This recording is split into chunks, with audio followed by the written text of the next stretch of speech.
She arrived with a wedding ring and a pair of work gloves, and within 48 hours, she was on her knees in the front yard tearing up her husband's prized rose beds with her bare hands while the whole town watched. They called her crazy. They called her shameless.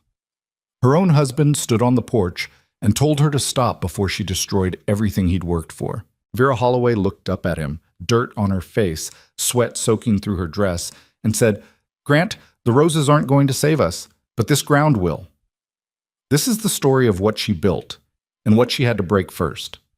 If you're watching this, hit like, leave a comment with your city, and let's see how far this story travels. The stage from Millhaven took 11 hours, and for most of that ride, Vera Holloway sat wedged between a traveling seed salesman who smelled like turpentine and a large woman named Mrs. Hobbs who talked without pause about her sister's difficult childbirth in Abilene. Vera kept her face turned toward the window and watched the land change. She'd grown up in Ohio, in a town where the streets were paved with flat limestone, and the houses sat shoulder to shoulder like books on a shelf. She knew what order looked like, what managed land looked like, what a farm that was working looked like. And as the stage rolled deeper into Wyoming territory, she cataloged what she saw with a quiet, methodical eye. Good grassland here, poor drainage there, a creek bed that had shifted, fence lines that hadn't been mended in 2 or 3 seasons. She wasn't an anxious person by nature. Marrying a stranger through a correspondence agency didn't frighten her the way it seemed to frighten some women she'd spoken with at the Bureau in Columbus. She'd read Grant Mercer's letters 4 times each, looking not for poetry but for character. And what she'd found was a man who was proud, sometimes stiff, occasionally funny in a way he didn't quite intend, and who was above all trying very hard. Whether he was succeeding was a different question, and one she suspected she'd have the answer to soon enough. The town of Redstone Crossing announced itself first as a smudge of smoke on the horizon, then as a cluster of wood-frame buildings along a wide dirt road that served as its main street. There was a general store, a livery, a boarding house with a sagging upper porch, a grain merchant's, and a hotel that had seen better decades. The stage pulled up in front of the hotel, and the driver dropped her trunk in the dust without ceremony. Grant Mercer was waiting. He was taller than she'd expected, lean in the way of men who worked hard and ate inconsistently. He had a good jaw and dark eyes that moved to her face and stayed there with an expression that was more searching than warm. Taking stock, she thought, the same way she was taking stock of him. He removed his hat. "Miss Holloway." "Mr. Mercer." She held out her hand and he shook it, which she appreciated. Some men, she'd been warned, treated the handshake as too forward. Grant looked almost relieved to have it done with. "I've got the wagon," he said. "The Reverend's available tomorrow morning, if that's agreeable." "That's fine." "You'll stay at Mrs. Quinn's tonight, the boarding house." He gestured vaguely. It's a proper arrangement. I thought you'd prefer—" "I appreciate it," she said. She did, genuinely. It told her something about him. They rode out to the ranch the next afternoon, after a brief ceremony in which the Reverend seemed more nervous than either of them, and Mrs. Quinn, who had apparently appointed herself Vera's one-person welcoming committee, pressed a jar of honey and a small loaf of bread into her hands and whispered, "You're going to be just fine, honey." With a confidence Vera found comforting even if she wasn't sure it was warranted. The Mercer Ranch sat about 2 miles outside town on the south side of a low ridge. The road running past it was the main supply route between Redstone Crossing and the railroad construction camps to the east, which meant there was regular traffic. Wagons, workers on horseback, supply teams moving in both directions throughout the day. Vera clocked this immediately, the way she clocked everything, with the quiet attention of a woman who had been taught since childhood that opportunity has a way of standing right in front of you without announcing itself. What she also noticed, pulling up the lane, was the front yard. It was, she had to admit, something to see. Grant Mercer had laid it out with the care of a man who believed in appearances the way some people believed in scripture. There was a neat gravel path from the gate to the front steps, bordered on both sides by raised beds filled with ornamental flowers. Roses climbing a trellis on the left, lavender and salvia in rows on the right, and along the fence a line of tall hollyhocks that were, even in the dry late summer heat, doing their level best to be beautiful. It was objectively the nicest looking thing on the property. It was also, objectively, completely useless. Vera said nothing. She stepped down from the wagon, picked up her bag, and followed her new husband inside. The house itself told the real story. The parlor was furnished, modestly, but furnished. There was a braided rug on the floor, a settee that had been recently dusted, curtains in the windows that matched. Grant had clearly put effort into it, which touched her even as it worried her, because effort put into curtains was effort not put into other things. The kitchen was where she went first, and Grant followed her with an expression that said he understood this was a kind of examination and had complicated feelings about it. She opened the pantry. The shelves were not bare exactly, but they were close enough to bare that the distinction felt academic. There was a sack of flour less than half full, a small tin of lard, some dried beans, maybe 3 pounds, salt, a jar of something preserved she couldn't immediately identify, a few potatoes with eyes already sprouting. She closed the pantry door. "How long?" she asked. Grant was quiet for a moment. "I'm sorry? How long has it been like this?" He looked at the floor, then back at her, and she saw the thing that pride does to a man's face when it starts to crack, the way the jaw tightens and the eyes go a little flat, not from coldness, but from the effort of holding something in. "It's been a difficult couple of years," he said. "The herd got sick, lost about 30 head 18 months back, and there were loans I had to take to keep the operation going. I should have told you more in the letters." "Yes," she said without anger. "You should have. I didn't want to. Scare me off." He didn't answer, which was answer enough. She leaned against the kitchen table and looked at him squarely. She wasn't angry, and she needed him to understand she wasn't angry, though she also needed him to understand that what she was thinking was real and serious. "Grant, who do you owe?" He told her. It came out in pieces, the way things come out when a person has been keeping them inside too long. The bank loan, the equipment loan, a separate debt to a man named Hollis who ran the Redstone Crossing General Store, a smaller debt to the grain merchant. The total, when she'd worked it out in her head, was more than she'd expected but less than she feared. It was the kind of number that was survivable if they moved quickly and did the right things. "All right," she said. "All right? I'm not leaving if that's what you're waiting for me to say." She folded her arms. "But I need to understand what we're working with, and I need you to be honest with me from here on. Can you do that?" He looked at her for a long moment. Something in his expression shifted. Not quite relieved, not yet, but moving in that direction. "Yes," he said. "Good." She turned back toward the window that looked out over the front yard. The hollyhocks were waving a little in the evening breeze. "Then let's start talking about what's possible." No.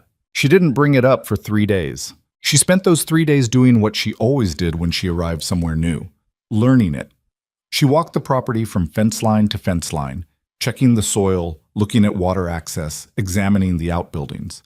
The barn needed work but was structurally sound. The small chicken coop had 4 occupants left. The well was good. There was a natural low spot behind the barn where water pooled after rain, which was a drainage problem but could become something else with effort. She watched the road. In 3 days, she counted 47 wagons, 23 individual riders, and 2 large supply teams that pulled off to water their horses at the creek that crossed the property's east edge. Travelers stopped because there was water. That was the whole of it. They stopped, and then they went on, because there was nothing here to make them stay.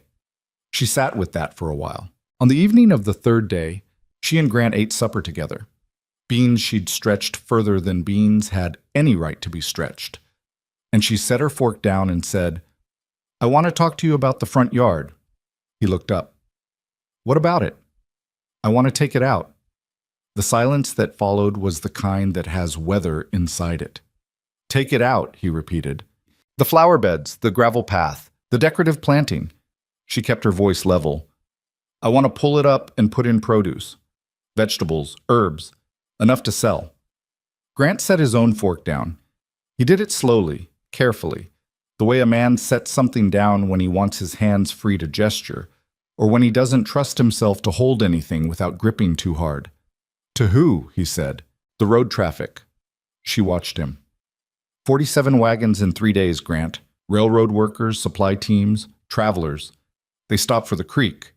If we give them something to buy, they'll stop for us. "We're a ranch," he said, "not a market stall. Right now, we're a ranch that can't pay its bills." She said it quietly, not cruelly, but she said it. The cattle are going to take a year minimum to recover. The debts are now. We need income now, and that road is income if we're willing to work it. Grant pushed back from the table and stood. He went to the window, not the one facing the road, she noticed, the one facing the yard, looking at the hollyhocks in the last of the evening light. That yard took me 2 years, he said. I know. People see this ranch, Vera. The men I do business with, they ride past. Hollis rides past. If I rip that up and put in turnips or whatever. He turned around. Do you understand what that says? That Grant Mercer is so broke, his wife is selling vegetables off the front porch? It says Grant Mercer is solving a problem, she said. That's all it says. That is not all it says. She looked at him steadily. He was a proud man. She'd known that from the letters. But pride she'd found was rarely simple. It was usually pride about something specific, protecting something specific. The question was always, what is he actually afraid of? Grant, she said, how long can we last on what's in that pantry? He didn't answer. 6 weeks, she said. Maybe 8 if we're careful. And then what? His jaw was tight. His eyes had that flat look again, the holding in look. I'll figure something out. I believe you want to, she said. But I'm here now. And I'm telling you I can see a way forward. And it starts with that yard. He was quiet for a long time. The evening outside had gone purple and soft. Down the road somewhere, a wagon creaked past. I need to think, he said finally. All right, she said, but don't think too long. She gave him 4 days. On the morning of the 5th day, she got up before dawn, put on her oldest dress, took the spade from the barn, and went out to the front yard. She started with the rose bed. The roses were in late bloom, full of the particular stubborn beauty that roses achieve when they are about to lose it, and she felt briefly the small ache of tearing up something that had never done anything wrong.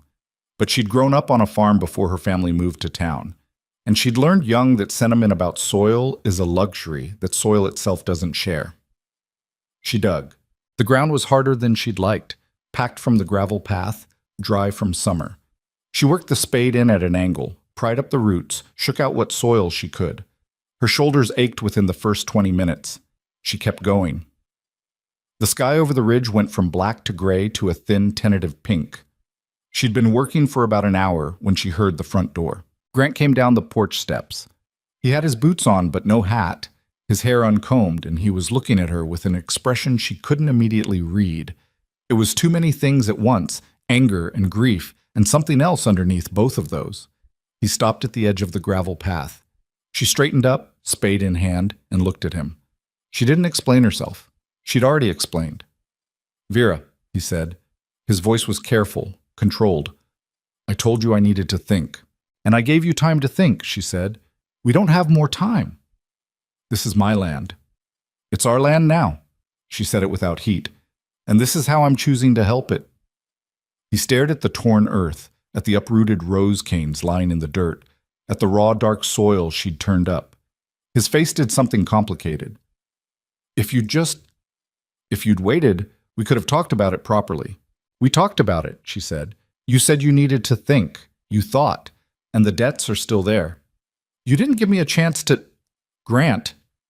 She was not unkind, but she was firm. I'm not asking you to help me today. I'm not asking you to like it today. But I'm going to finish this bed, and tomorrow I'm starting the other side. And in 3 weeks I'm going to have something planted here that we can sell. You can be angry about it if you need to be. She turned back to the ground and kept working. He stood there for a while. She could feel him behind her, the weight of his pride and his anger and his helplessness all mixed together into something that probably felt, from the inside, like a single terrible emotion.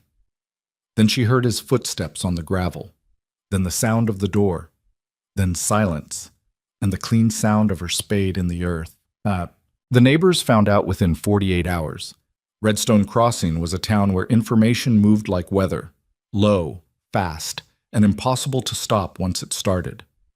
By the second morning, Vera could see riders slowing as they passed the gate, looking at the torn-up front yard with the particular expression of people who are scandalized but also very interested in having something to discuss at supper. She kept working. By the end of the first week, both ornamental beds were cleared and turned. Her palms had blisters that had blistered over blisters. Her back hurt in a way that suggested she would feel it for some time. She mixed what soil amendments she could cobble together from the barn, old manure, some ash, a pail of creek silt, and started laying out her planting plan. She'd thought hard about what to grow and in what quantities. Railroad workers and traveling supply crews weren't shopping for luxury. They wanted things that were filling, things that kept, things they could eat without a kitchen if it came to that. She planned for turnips and carrots in the ground. Good keepers, hard to kill, productive in quantity. Beans for drying, onions, and along the fence where they'd get the most sun, tomatoes, which wouldn't keep but would sell fast enough that it wouldn't matter.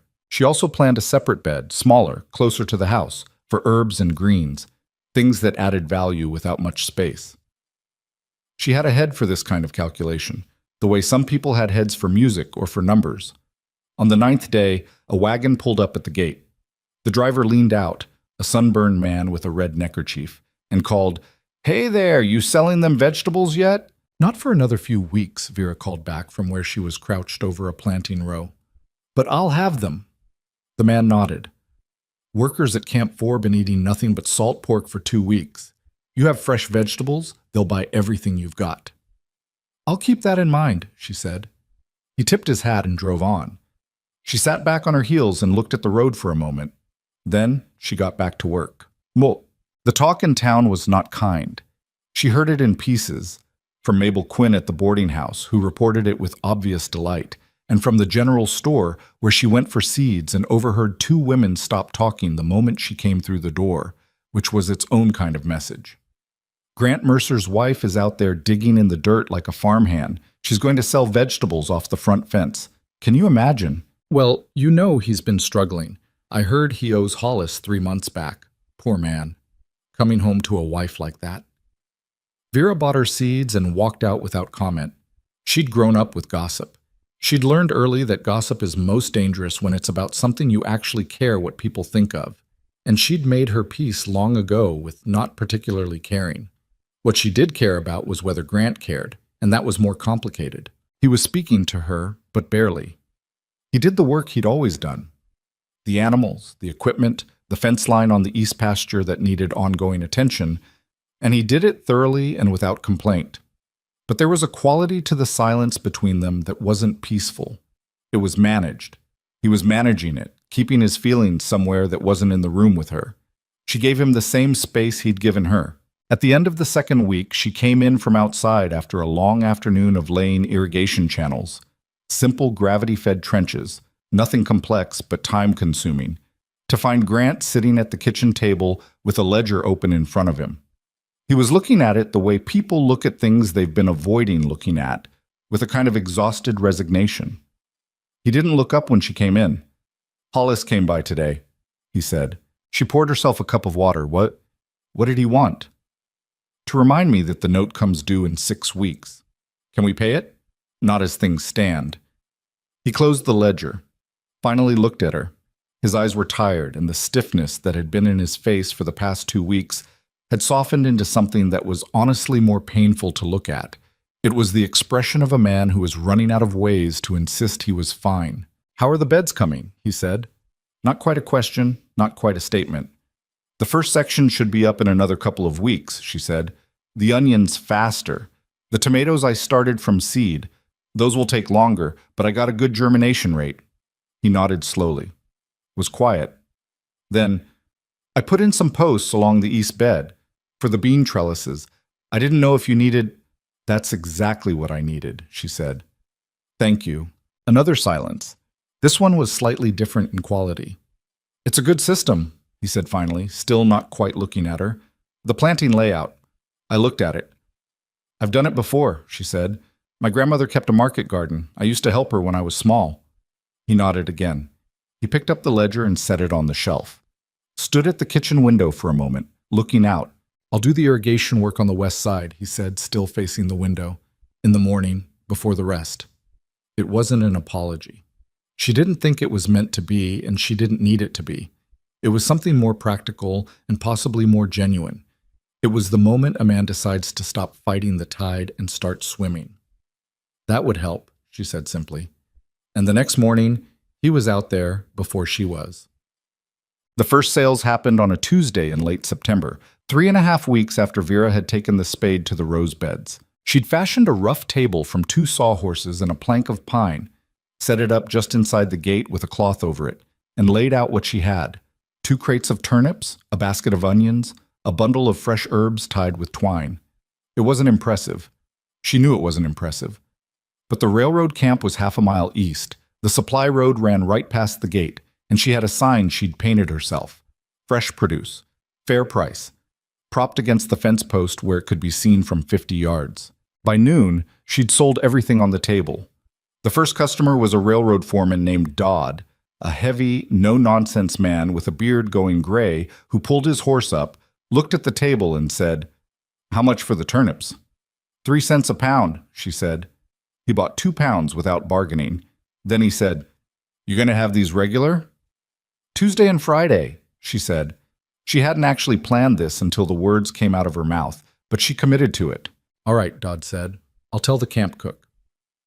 The second customer was a woman in a supply wagon who bought the herbs without asking the price, just held them up to her nose and said, "Lord, I've been smelling salt beef for 3 months," and pushed coins into Vera's hand. By the time the table was empty, Vera had made enough to buy another 2 sacks of seed and still have money left. She stood at the gate for a moment after the last customer left, her hands in her apron pocket, feeling the weight of the coins. It wasn't a fortune. It wasn't even close to enough to touch the debts. But there was something about the specific realness of it, money earned by her own hands from her own ground, right here, today, that had a quality she found difficult to describe. It felt like evidence. Grant was working on the barn roof when she came back inside. She went up the ladder and set the coins down beside him on the shingles, in a small pile. He looked at them, looked at her. She went back down the ladder without saying anything, because she didn't need to say anything. That was the first Tuesday. By the 3rd week of October, the table was not enough. The word had spread through the camps faster than she'd anticipated.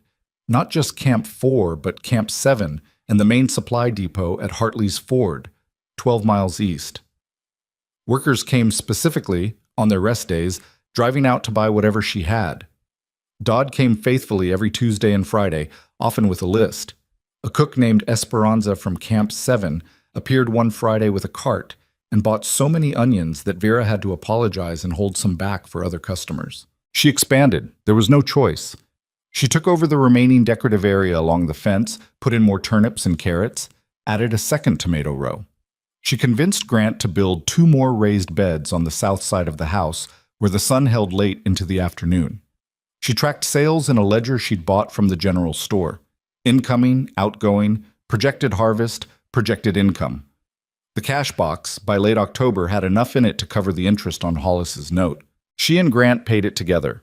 Walked into the general store on a Wednesday morning, and Grant put the money on the counter in front of Hollis, a stout, red-faced man who was already beginning to guess that the Mercer situation was improving faster than he'd expected. And Hollis took the money with a neutrality that was itself a kind of defeat, riding back out to the ranch. Grant was quiet for a long time.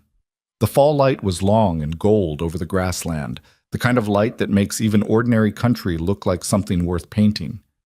"How much left in the box?" he asked. "Enough to pay the smaller feed bill," she said. "After that, we're back to operating on the current income. But the November harvest should cover Vera." He stopped the wagon. She turned to look at him. He was looking at the road, at the empty country, then at her. "I was wrong," he said. It came out without decoration, which was somehow more powerful than if he'd worked up to it. "About the yard. About what it meant." He paused. "About a lot of things, probably." She waited. "I kept thinking about what people would see," he said, "when they rode past, what they'd think. And then I watched you out there every morning, and I couldn't stop thinking that I was the one standing in the way of something that was actually working, and that I was doing it because I was too proud to be wrong in public."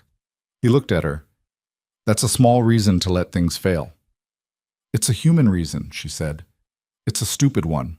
Sometimes they're the same." She held his gaze. "You came around, Grant. That matters." He looked at the road again. "I want to put in a covered stand," he said, "for winter. So you can sell in all weather. I'll build it this week if you tell me the right dimensions." Something shifted in her chest. Not dramatically, not in the way stories tend to describe it, a sudden warmth or a flowering or whatever, but something real and quiet, like a door that had been stuck deciding to open. 12 feet by 8, she said, and I'll want a shelf at counter height on the south wall. Done, he said. He picked up the reins, and they drove home. The gossip in town had shifted, though it hadn't stopped. Gossip never stops. It only changes subject. Now it was less about how Vera Mercer was a shameless woman who'd humiliated her husband in public, and more about how there was fresh produce for sale out at the Mercer Ranch, and it was reasonably priced and the quality was good. These are not incompatible observations, and small towns have a gift for holding both. Mabel Quinn came out on a Friday in early November with a basket and stayed for an hour. She was a tall woman in her 50s, wiry and sharp-eyed, with the kind of energy that suggests she had been asked to slow down at some point and decided not to. She looked at everything with open interest. The beds, the stand, the new cold storage pit Vera was digging behind the barn. "You know what this reminds me of?" Mabel said, standing at the gate with a bunch of carrots in her hand. "What?" Vera said. "My Aunt Pierce had a place down in Colorado back in the 60s. Before all the rail came through, she did the same thing.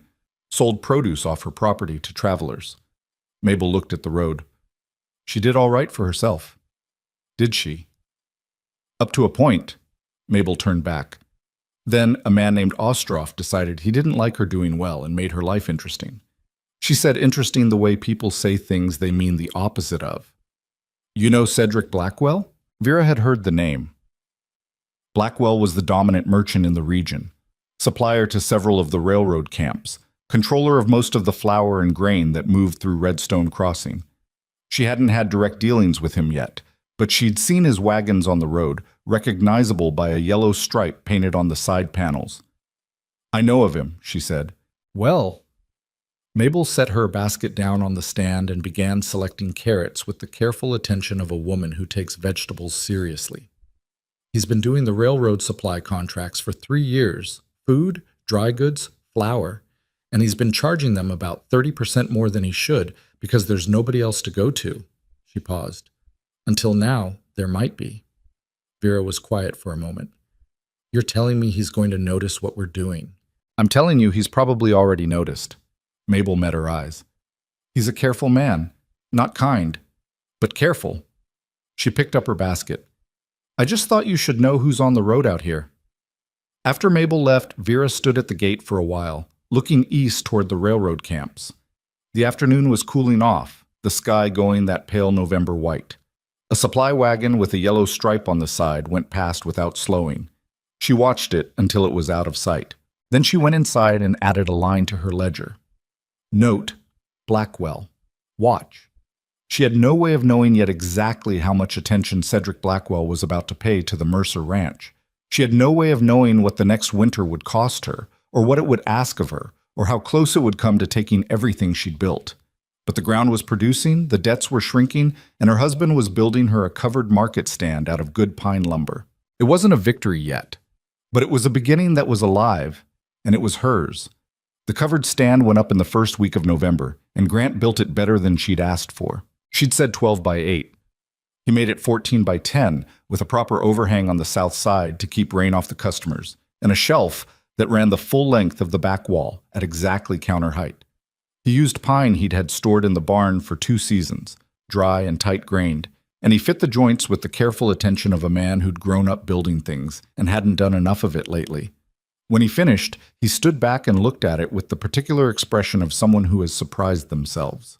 "It's good work," Vera said, standing beside him. "It'll hold through winter," he said. "I put extra bracing on the north wall for wind." She looked at the overhang, the solid posts, the clean lines of it. "Grant, this is better than what I asked for." He shrugged, but she could see he was pleased. Didn't see the point in doing it halfway. That was the thing about Grant Mercer that she was learning slowly. The way you learn anything real about a person, in pieces, over time, through the accumulation of small evidence. He was not a man who did things halfway. He was a man who had spent 2 years doing the wrong things thoroughly, which was a different problem entirely, and one that was correctable. She stocked the stand for the first time on a Friday morning in early November. She had good quantities now. The root vegetables had come in strong, the onions were cured and keeping well in the cold storage pit, and she'd started baking bread twice a week, simple loaves in the Dutch oven, because 3 separate customers had asked if she sold any, and she'd decided that asking was reason enough to start. The bread sold faster than the vegetables. This was instructive. Railroad workers, she'd come to understand, were not eating badly because they didn't want to eat well. They were eating badly because there was nothing else available. Blackwell's supply wagons brought flour, salt pork, dried beans, molasses, the fundamentals, the things that would keep a man alive without doing much else for him. A fresh loaf of bread, a bunch of carrots, a jar of pickled onions. These were not luxuries. They were the difference between a meal that kept you going and a meal you actually wanted to eat, and men who worked 12 hours a day in the cold were willing to pay for that difference. Vera raised her bread price by half a cent after the 3rd Friday and sold just as many loaves. She kept that observation in her ledger, too. December came hard that year. The first snow hit in the 2nd week and stayed, which was not unusual for Wyoming, but was earlier than most people had hoped. The road traffic thinned but didn't stop. Supply operations couldn't wait for weather, and the railroad construction pushed year-round except in the most extreme conditions. Vera insulated the cold storage pit with straw and kept her root vegetables through the cold, and she modified her baking schedule to match the supply wagon's routes, so she had fresh bread ready when the morning teams came through heading east. It was during one of those cold December mornings that she met Thomas Dodd properly. She'd been selling to him for 2 months, but their exchanges had always been transactional. He pulled up, he bought, he left, occasionally with a comment about what was selling well at the camp. He was a taciturn man, not unfriendly, and she'd respected the fact that he didn't try to make conversation he didn't have interest in making. But that morning he bought his usual order, then stood at the stand for a moment longer than necessary, turning his hat in his hands. "Something else?" she asked. "Maybe," he said. "You know we got a new camp manager out at 4? I heard something about it. Man named Briggs. He's trying to upgrade what the men are eating.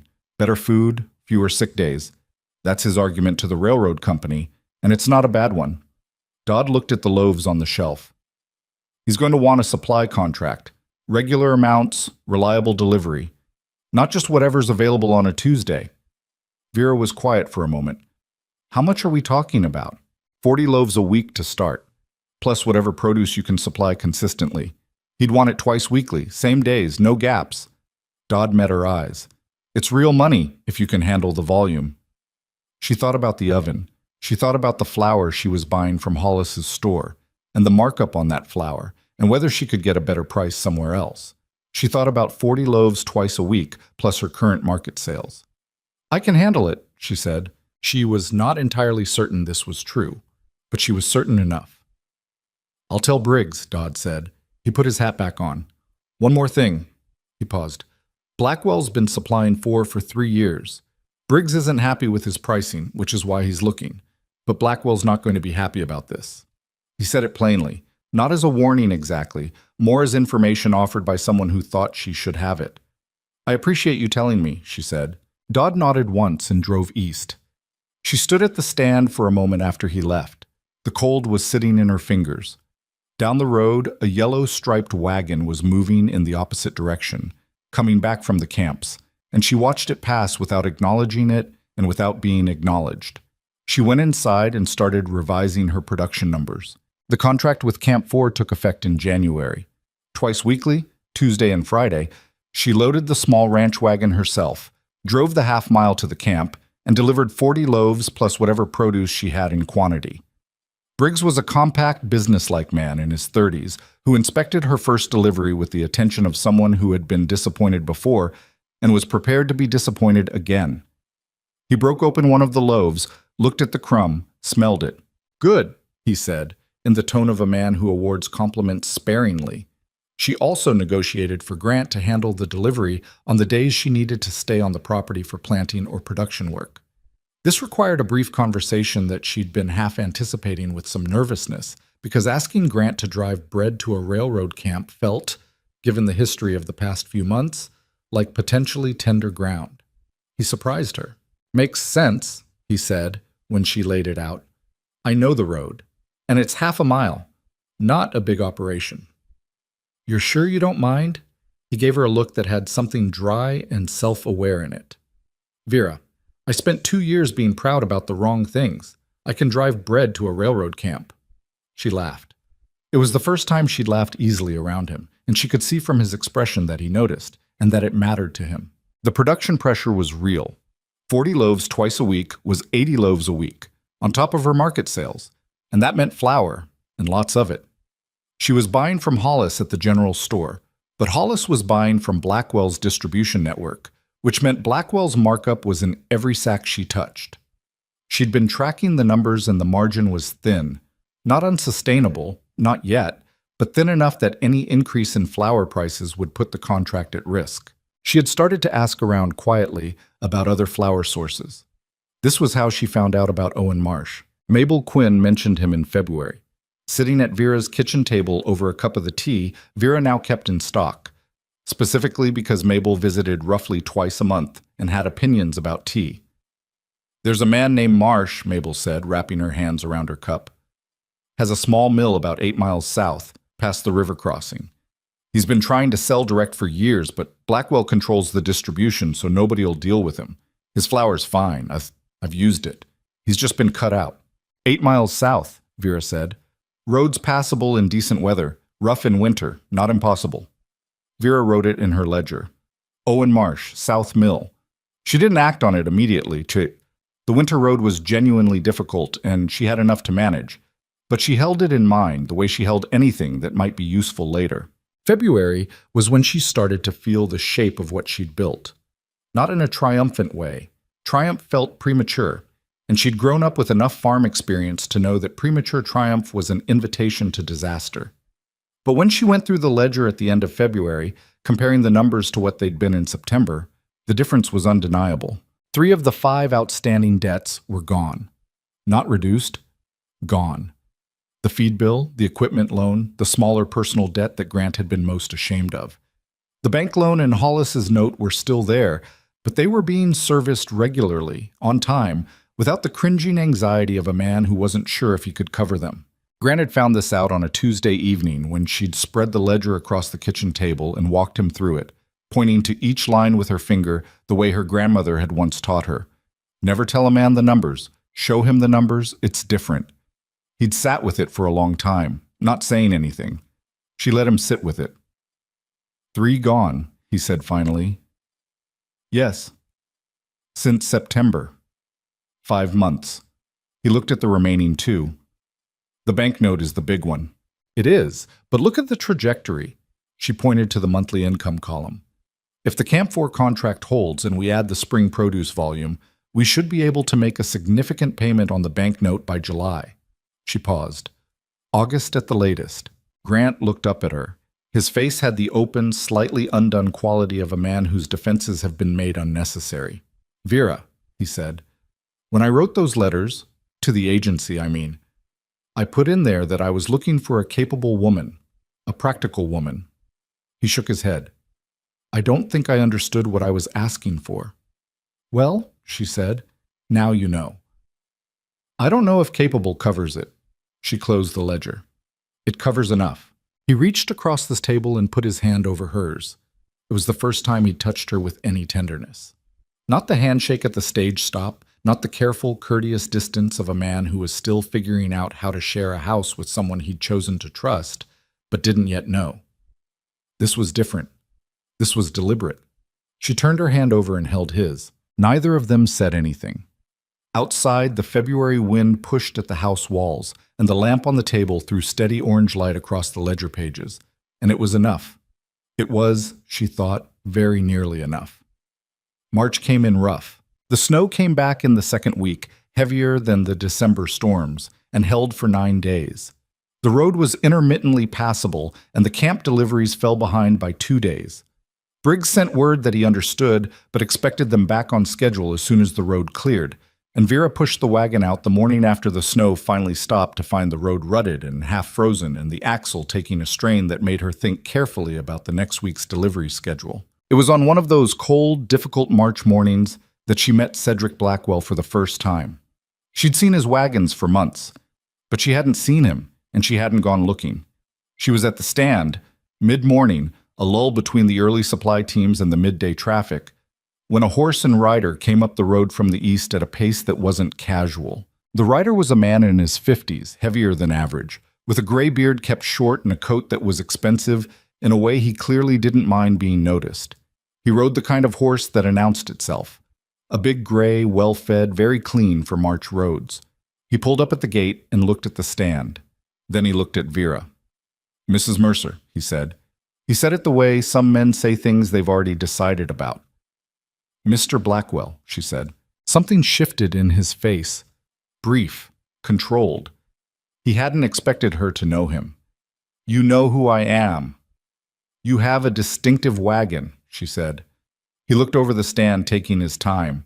The remaining loaves on the shelf, the baskets of root vegetables, the hand-lettered price list she'd tacked to the post. His expression was the careful, neutral expression of a man taking inventory. "You've been busy," he said. "Yes." "I hear you have a supply arrangement with Camp 4. "I do." He let a pause sit there, which she recognized as a technique. Some people fill silences because they're uncomfortable. Others use silence as pressure. Blackwell was clearly the second kind. "That camp has been in my supply network for 3 years, he said finally. "I'm aware," she said. "Mr. Briggs made a change without consulting me."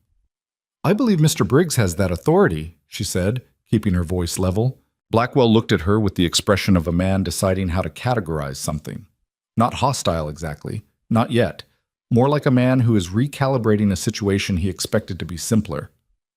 "You're doing all right out here," he said. "For the moment." Another pause. "Small operations have a way of running into difficulties." "So do large ones," she said. Shima. His horse shifted. He steadied it with one hand, still looking at her. Then, to her mild surprise, he almost smiled. Not warmly, but with something like professional acknowledgement. "Good morning, Mrs. Mercer," he said. "Good morning," she said. He turned the horse and rode back east. She stood at the stand for a moment after he'd gone. Her hands were steady. Her heart rate, she noted, was somewhat less steady, but that was a private matter. She went inside and added to the note she'd made months ago. Blackwell. He came. Watch more carefully. That same week, she wrote a letter to Owen Marsh at the South Mill, introducing herself and inquiring about his current flour prices. She sent it with the Tuesday mail rider and waited. His reply came in 4 days. His price was 15% below what she was paying Hollis. The road south was rough but navigable, he wrote in a careful hand, and he would hold a standing order if she wanted one. She showed the letter to Grant over supper. He read it twice. "That's a significant difference." "Yes." "Hollis won't be happy." "Hollis is Blackwell's man," she said, "or close enough to it. Every sack I buy from Hollis has Blackwell's margin in it." Grant set the letter down on the table. He was quiet for a moment, looking at the window. "If we switch to Marsh and Blackwell decides to make trouble—" "He's already decided to make trouble," she said. "He came out here and told me so, in the careful way men do when they want to sound like they're not threatening you." Grant turned to look at her. "He won't let this sit," she said. "He doesn't have to move against us tomorrow or next month. But if we keep growing, he will. The question is whether we're stronger when that happens or weaker. And buying from Marsh makes us stronger. The margin goes up. We have more room. We're not dependent on his supply chain." Grant looked at the letter again. Then he looked at her. There was a directness in his expression now that hadn't been there in September, a quality of meeting things as they were rather than as he wished they were. "All right," he said. "Right back to Marsh." She did that evening, by lamplight. April arrived with a thaw that felt almost aggressive after the long winter, the ground going soft and fragrant and ready, and Vera was out in the beds within 2 days of the last frost, opening up new sections, expanding the tomato rows, adding cucumbers and squash for the summer supply. Grant worked beside her most mornings now without being asked. He'd developed a competence with the beds that she respected. He had good hands with physical work, understood drainage and spacing intuitively, and he'd made a number of improvements to the irrigation system on his own initiative that she'd had no objection to whatsoever. They worked alongside each other in a way that had found its rhythm slowly and was better for having been slow. They didn't talk constantly. They didn't need to. There was the work and the land and the road full of customers and the ledger that was moving in the right direction. And there was the knowledge, the quiet, daily, practical knowledge of someone working next to you who is entirely on your side. It wasn't the marriage either of them had probably imagined. But it was, she thought, watching Grant sink fence posts with efficient, unhurried strokes. Something that might be better than imagined. She went back to turning her soil and didn't say this out loud. Because some things are more stable for being kept internal. The Camp 4 contract expanded in April. Briggs added 2 other camps to the arrangement, pending the ability to meet volume. Vera and Grant spent a long Sunday evening going through what that would require. A second oven, which meant either building a separate outdoor baking structure or negotiating use of a larger facility. More flour, which Marsh could supply. More labor for the delivery runs, which was the part that gave her pause. I can't run the production and the delivery both, she said. I'll take the deliveries, Grant said. Full time, essentially. 3 days a week. There's nothing else I'd rather be doing, he said, without apparent irony. She looked at him. I mean that, he said. Vera, this works, what we're doing here. And I was the one standing in the way of it. He looked down at the table. 3 days a week driving bread to railroad camps is a fair trade for having something worth doing. She wanted to say something to that, but what came out instead was, we'll need to hire someone for the spring planting expansion if we're both tied up with the contract. I know a family south of the ridge, he said. The Parkers. They've got a teenage boy, responsible. I could ask. Do that, she said. And so it expanded again, the way it had been expanding since that first September morning when she'd pushed her spade into the rose bed's hard earth, not in one dramatic moment, but in increments, one decision following another, each one small enough to seem manageable, and all of them together adding up to something she hadn't quite been able to see at the beginning. She could see it more clearly now, which was why, when a letter arrived from the railroad regional office in the 3rd week of April, she recognized immediately that it was not routine, and that whatever was inside it, Cedric Blackwell had almost certainly had a hand in writing it. The letter came in a plain envelope with the railroad company's letterhead pressed into the seal, and Vera opened it at the kitchen table while Grant stood by the window eating an early breakfast before the morning delivery run. She read it once. Then she read it again. What is it? Grant asked. She set it on the table and smoothed it flat with her palm. The railroad regional office is reviewing all independent supply contracts under 50 miles of the Eastern Expansion Corridor. They're implementing a new qualification standard. She looked up. We have 6 weeks to demonstrate we can meet double our current production quota on a consistent basis. If we can't prove it, the contract gets pulled. Grant put down his cup. He came to the table and read it himself, which took him longer because he was reading it carefully, looking for something she might have missed. She let him look. Double, he said. Double the bread, double the produce volume. Same delivery schedule, no gaps. He sat down. He looked at the letter, not at her. 6 weeks. Starting from the date of the letter, she calculated, which means we have until the 2nd week of June. The kitchen was quiet for a moment. Outside, the April morning was doing what April mornings did, cool and bright, with a restless wind coming off the ridge. Somewhere in the yard, the rooster was conducting his ongoing argument with the world. This is Blackwell, Grant said. Yes. Can he actually do this? Push the railroad to change their own contracts? He supplies 4 camps and 2 depot operations, she said. He's been doing business with that regional office for close to a decade. Men like that don't have to write the rules themselves. They just have to talk to the right people over supper. She folded the letter and set it aside. The standard might even be legitimate. That's the elegant part of it. It's possible the railroad does want higher volume suppliers. Blackwell just made sure the timing worked for him. Grant was looking at the table. She could see him running the numbers in his head. He'd gotten better at this over the winter, more fluent with the production math, and she appreciated that he was doing it instead of just waiting for her to tell him. To double bread production, he said slowly, we need double the flour. We need the outdoor baking structure, not next month. Now, this week. We need the Parker boy full-time, and probably someone else for delivery. And the produce volume. He stopped. The spring beds aren't ready to produce at double capacity yet. We planned for current contract volume. I know. So we'd have to buy in from somewhere to supplement. I know that too. He looked at her. Can we do it? She was honest with him because dishonesty at this point would be a luxury she couldn't afford. Maybe. If everything goes right and nothing goes wrong and the weather cooperates and Marsh can supply the flour we'd need on short notice. She paused. That's a lot of conditions. And if one of them doesn't hold, then we miss the quota, we lose the contract, and we're back to the market stand and the smaller sales. She met his eyes. Which wouldn't kill us. We're not where we were in September, but it would mean Blackwell won, and he'd make sure everyone knew it. Grant was quiet. Then, what do you want to do? I want to try, she said, but I need you to understand what we're taking on. He looked at the letter again. Something in his expression settled, not into confidence exactly, but into the particular stillness of a person who has made a decision and is done arguing with themselves about it. Tell me what you need first. She told him. The next 10 days were the hardest sustained work of Vera's adult life, and she had not led a soft adult life. Grant started the outdoor baking structure the same afternoon, working until the light failed and then getting up before it returned. He had the frame up in 3 days, the roof on in 5, the stone baking platform constructed and seasoned on the 7th day. It was not beautiful. It was functional. Enclosed enough to keep wind off the fire, open enough to manage the heat, with space for 2 large Dutch ovens working simultaneously alongside the new cast iron range they'd bought on credit from a hardware supplier in Millhaven who was willing to wait 60 days. Vera, meanwhile, was dealing with flour.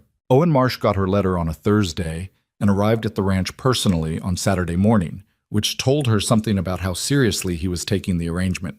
He was a quiet man, perhaps 60, with the careful movements of someone who had spent decades around machinery that didn't forgive carelessness. He looked at her production setup with the professional interest of a miller evaluating a baker, asked several precise questions, and gave her a number. I can get you that volume, he said. It'll strain my current stock in the short term. I'd need some payment in advance to cover the additional grain I'll have to acquire. How much in advance? He told her. It was not a small number. She looked at Grant. Grant looked at the cash box. The advance would leave them with almost nothing in reserve. If anything went wrong, a wagon breakdown, a crop failure, a week of weather that stopped delivery, they'd have no buffer at all. We'll do it, she said. Marsh nodded once. I'll have the first load out Tuesday. After he left, she and Grant stood in the yard for a moment without speaking. The advance had been decided, and the decision felt like standing at the edge of something, not recklessly, not stupidly, but with the clear-eyed awareness that there was no particularly safe option left. We're all in, Grant said. We have been for a while, she said. We just didn't have it stated clearly before. He made a sound that was somewhere between a laugh and a sigh. Then he picked up his hammer and went back to work on the baking structure. The Parker boy, his name was Eli, 16, with the serious face of someone who'd been doing adult work since he was 12, came on full-time that week and proved himself worth every cent within the first 2 days. He learned fast, didn't ask unnecessary questions, and had the particular quality that Vera valued above almost everything else in a worker. He noticed what needed doing without being told.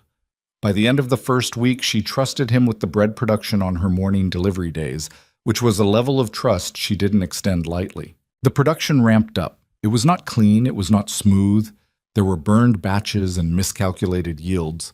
And one morning, when the outdoor oven's fire went wrong and they lost 3 hours and had to push the delivery back until afternoon, with Vera driving hard to make the camp in time and arriving with bread that was still warm but barely. Briggs raised an eyebrow at the delivery time. She explained the fire problem without making excuses. It can't happen again, he said. It won't, she said. She was not entirely certain of this, but she said it, and then she went back and figured out what had gone wrong with the fire and fixed it. By the end of the 3rd week, the production was stable at the new volume. Not comfortable, not easy. Stable. The bread was going out on schedule. The produce was supplemented by careful purchasing from 2 small farms east of the river whose owners she'd approached directly, paying fair prices and being straight about what she needed. The ledger showed the new numbers in both directions. Higher income, higher costs, a margin that was workable but unforgiving. Then in the 4th week, Blackwell moved again. She found out about it from Mabel Quinn, who arrived on a Wednesday morning with the expression of a woman carrying news she'd rather not carry. She sat down at the kitchen table and folded her hands in front of her and said, "He's gone to Hollis." Vera waited. "Hollis has stopped selling to Owen Marsh," Mabel said. "Blackwell pushed him. Hollis buys his grain from Blackwell's distribution network. Always has. And apparently Blackwell made it clear that if Hollis kept selling to Marsh, that arrangement ends." She paused. "Marsh can't source grain locally anymore. His regular suppliers are all connected to Blackwell one way or another." Vera sat with this. "How far does that reach?" "Far enough that Marsh sent a boy to my door this morning asking if I knew how to reach you," Mabel said. "He said he can fulfill your current order, but the one after that..." She shook her head. Vera stood up. She went to the window and looked out at the road. A supply wagon was going east, loaded high, moving at a good pace in the spring morning. Blackwell's stripe on the panels. "How long has he been building this?" she said. It wasn't really a question. "Years," Mabel said. "It didn't look like a stranglehold until you needed to get out of it." "He's not moving against us directly," Vera said, still looking at the road. "He's cutting the supply chain. If Marsh can't get grain, we can't get flour. If we can't get flour, you can't make the quota. And we lose the contract." She turned around. "And we've spent everything on the advance to Marsh, and the baking structure, and the additional labor, and we're left with..." She stopped. Let the calculation sit. Mabel was watching her with the careful attention of someone who wanted to help, but was waiting to see what shape the help should take. "He's patient," Vera said. "That's what worries me about him. He didn't come at us when we were small. He waited until we were big enough that losing would actually hurt." "That's his way," Mabel said. "He waited out the Duro brothers over in Castor County 2 years ago. Let them build up and then pulled the ground out." "What happened to them?" "Sold at a loss and left." Vera sat back down. She was thinking, not panicking, which she considered a small but non-trivial personal accomplishment under the circumstances. Working through the problem with the methodical focus she'd applied to every other problem since she'd arrived here. Supply chain cut. Flour source compromised. Deadline in 3 weeks. Cash reserves nearly gone. She laid it out in her head like a ledger. "What's south of the river?" she asked. Mabel looked at her. "What do you mean?" "Past Marsh's mill, farther south."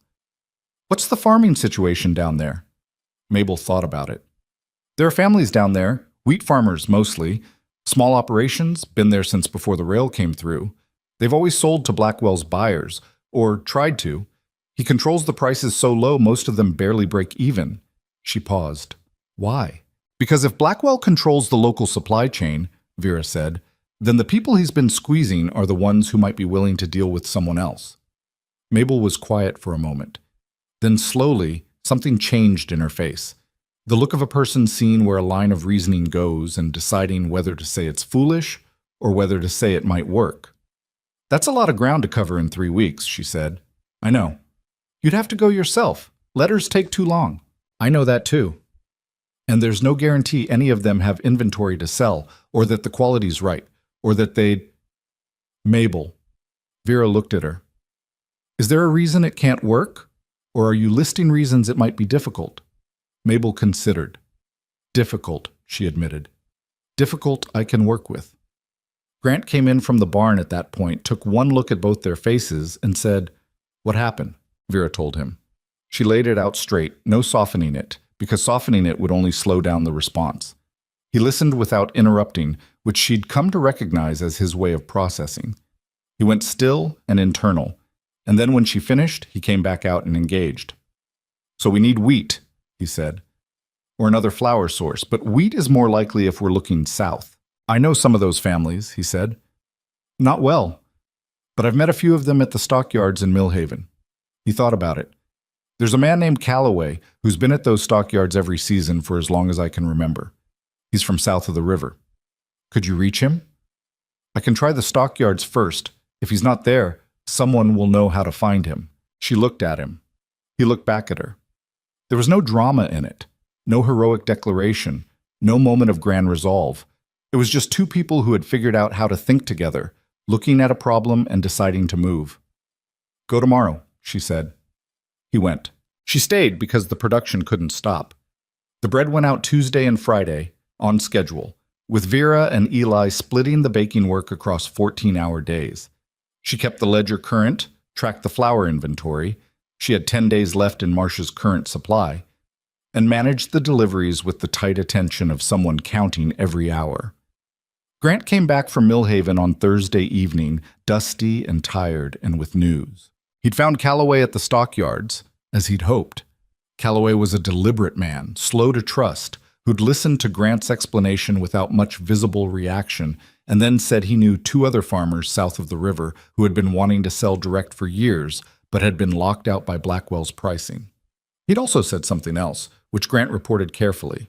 He said Blackwell's been shorting them on payments for 2 seasons. Not by a lot. Not enough to fight over in one instance, but consistent. Every sale, a little less than the agreed price. A bookkeeping error, Blackwell's people always say. Grant looked at his hat, turning it in his hands. Calloway said he'd stopped selling to Blackwell's buyers entirely last fall. He's been sitting on his wheat with no good market. How much does he have? Vera asked. Enough to cover our shortfall, and he says the other 2 families... Grant paused. They might be willing to sell too if we can get to them and make the case. What kind of case? Fair price, Grant said. Consistent buyer, no Blackwell in the middle. Vera looked at the window. Outside, the spring evening was long and golden, the kind of light that made everything look more settled than it was. Go back, she said. Take the wagon. I'll draw up a fair price offer. Look at what we can pay and still make margin. And you take it to Calloway and whoever he can bring. That's another 2 days away from the production. Eli and I will manage. He looked at her with the particular expression he had now, the one that wasn't quite admiration, but was related to it, the expression of a man who has repeatedly discovered that the person he lives with is more than he'd bargained for in the best sense. All right, he said. He left at dawn the next morning with the wagon and a folded paper in his pocket with Vera's numbers written on it. She didn't let herself think about whether it would work. She baked bread. The days that followed had a quality of suspended motion, everything moving fast and nothing feeling certain. Vera kept the production going, kept the deliveries on schedule, kept Briggs satisfied with consistent quality and timing. She wrote a carefully worded letter to the Railroad Regional Office, acknowledging the qualification review and stating the Mercer Supply Operations' intention to meet the new standard in full. Professional, specific, no complaints.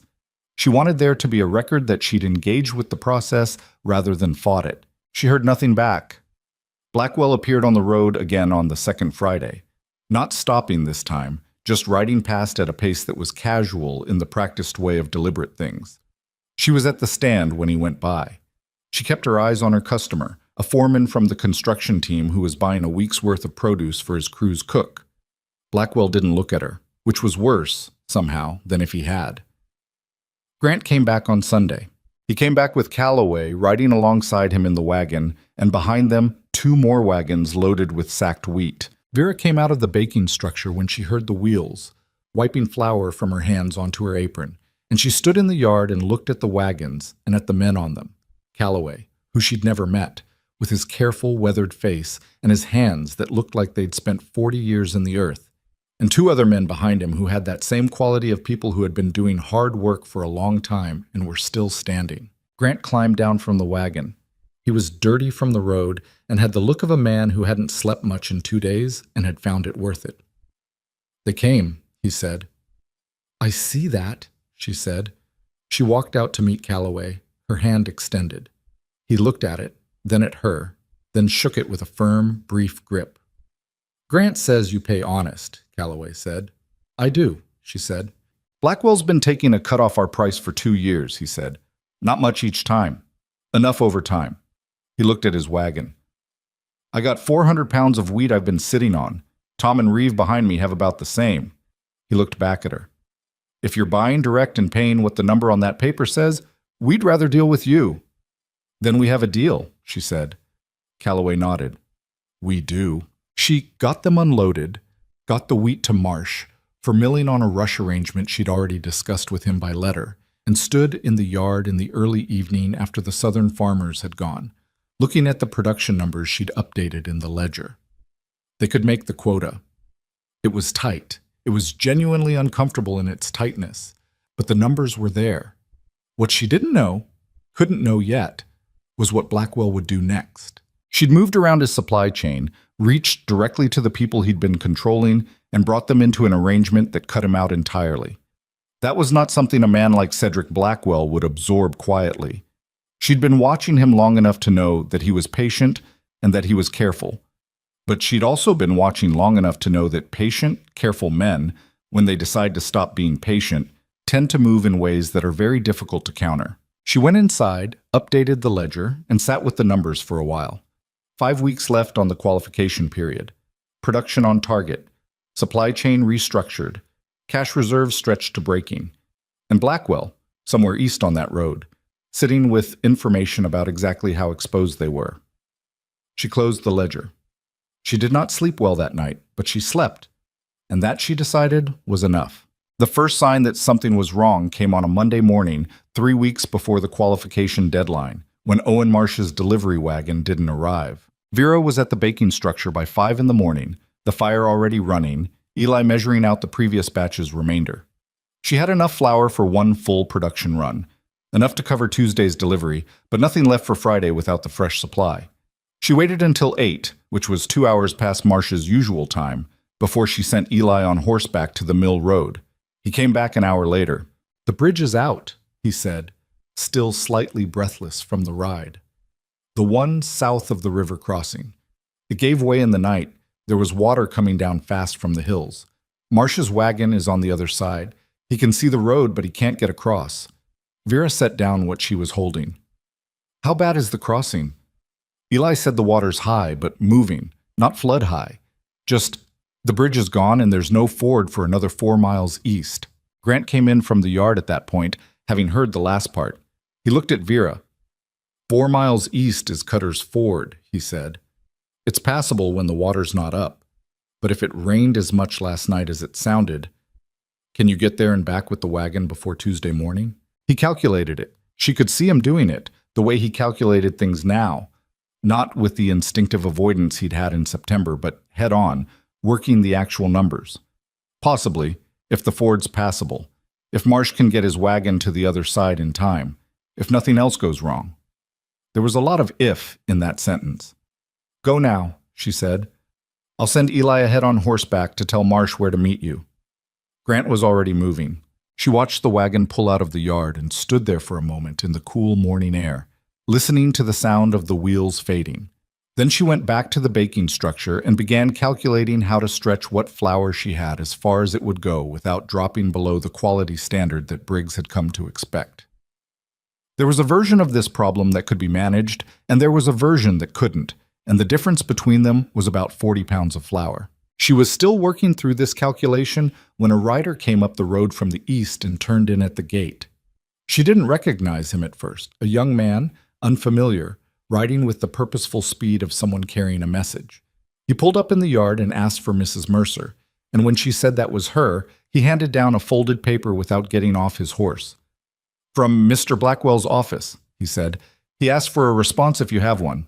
She unfolded it right there in the yard. It was brief. Blackwell's handwriting was precise and even, the handwriting of a man who said exactly what he meant and nothing extra. It informed her that effective immediately, the flour pricing from all distributors within his network had been adjusted to reflect current market conditions. The new price was listed. It was 40% higher than what she'd been paying Hollis. She read it twice. Then she looked at the rider. "Tell Mr. Blackwell I received his letter." The rider left. She went inside, sat down at the kitchen table, and looked at the number she'd written in the ledger 2 months ago next to Blackwell's name. Watch more carefully. She had been watching, but watching hadn't been enough. The flour price increase didn't touch her directly. She was buying from Marsh, not Blackwell's network. But Marsh bought his grain from suppliers, and some of those suppliers were connected back to the network, and a 40% increase upstream would work its way down in a matter of weeks. More importantly, the timing was deliberate. The bridge was out.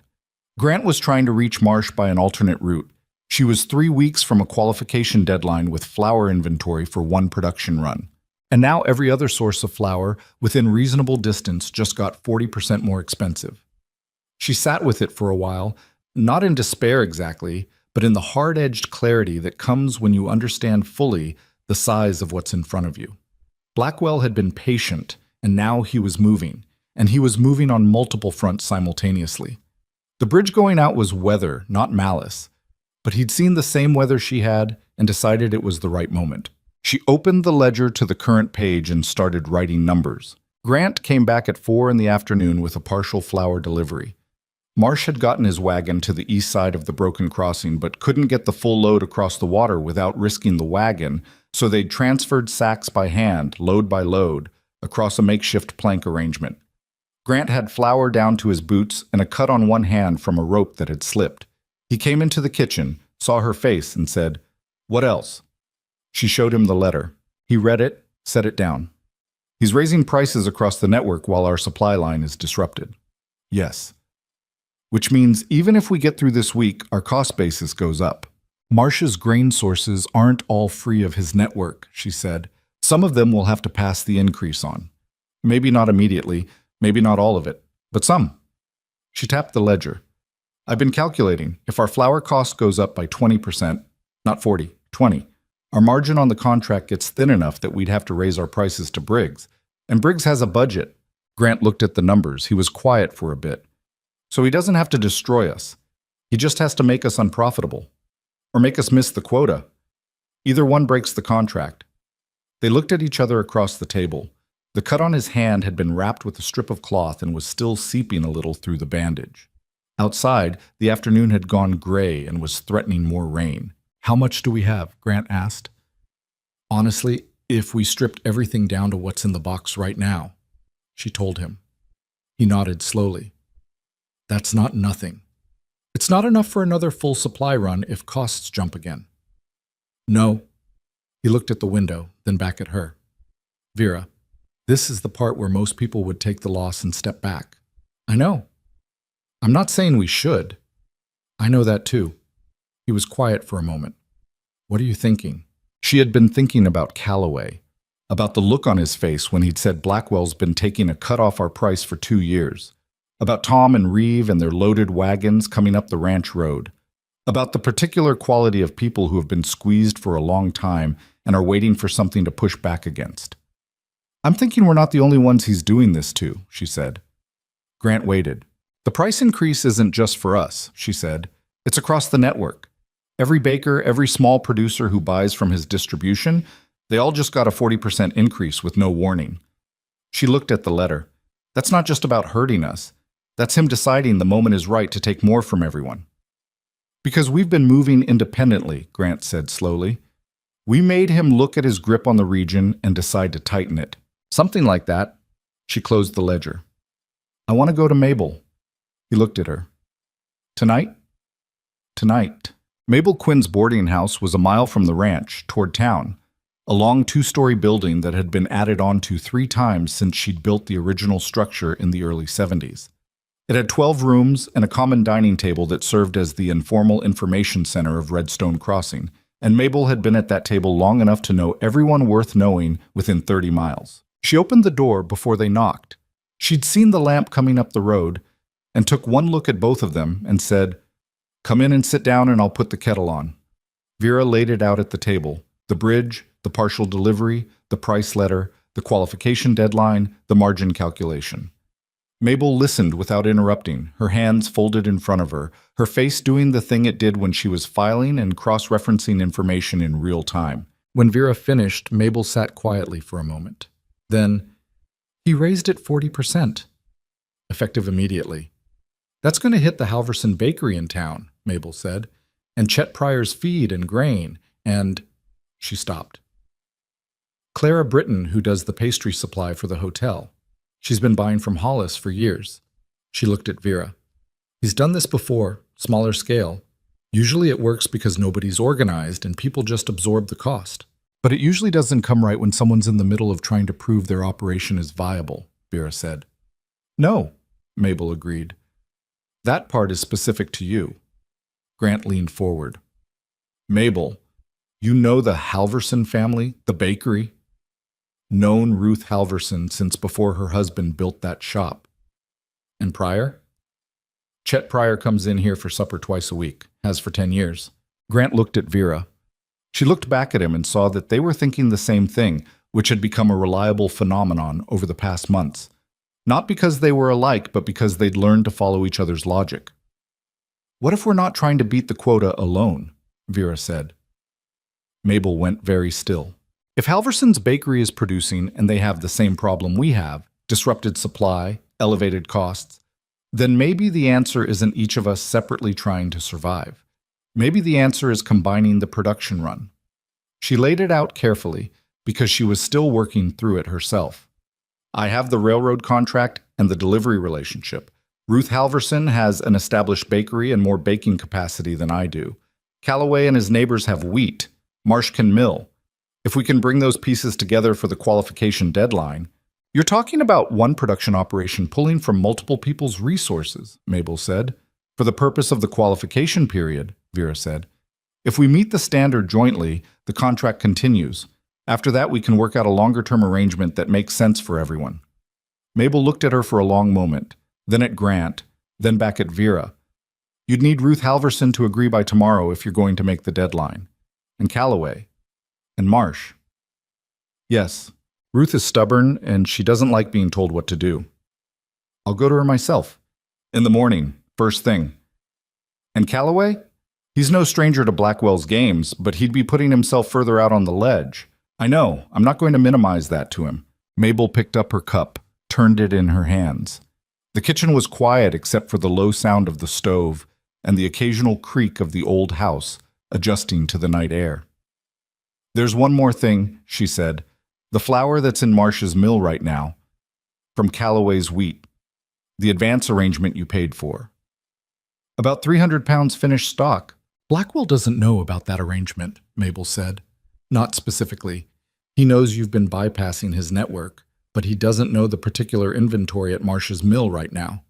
She looked at Vera. "If he finds out, he'll find a way to move against it. Then we need to move it before he can. From the mill to here, or to Halverson's, wherever we end up centralizing production." She thought about the bridge. "Is the bridge actually down, or is it just impassable to a wagon?" "The planking gave way," Grant said, "but Eli said the supports are still there. Someone who knew what they were doing could probably replace the planking in a day, maybe 2. Vera turned to look at him. "I know what I'm suggesting," he said. "I'll need help." "Calloway's men are used to working," she said. Grant almost smiled. The next morning was the longest single day Vera could remember, and she had some competition for that title in recent months. She was at Ruth Halverson's bakery at 6 in the morning, before the shop opened, and she knocked on the back door where the ovens were because that was where a baker would be at 6 in the morning. Ruth Halverson opened the door with flour on her forearms and an expression that said she had no patience for whatever this was. She was perhaps 50, compact and direct, with the bearing of someone who had run her own operation long enough that she'd stopped apologizing for her opinions. "Mrs. Mercer," she said, "you're up early." "I need to talk to you," Vera said. "It's about Blackwell's price letter." Ruth's expression changed. "You got one too." "Yesterday." Ruth stepped back and opened the door wider. They talked for an hour. Ruth Halverson was indeed stubborn.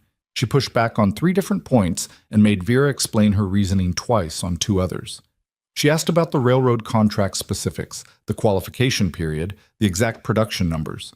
She was not easily persuaded, and Vera didn't try to persuade her so much as simply lay out the situation in full and let Ruth's own practical intelligence work on it.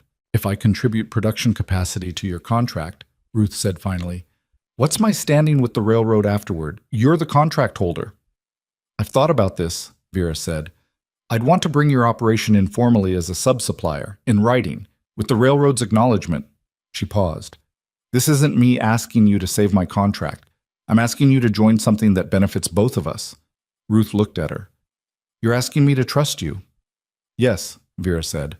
"I barely know you. You know what I've built in 8 months starting from a decorative flower bed?" Something shifted in Ruth's face. Not quite a smile, but the ghost of one.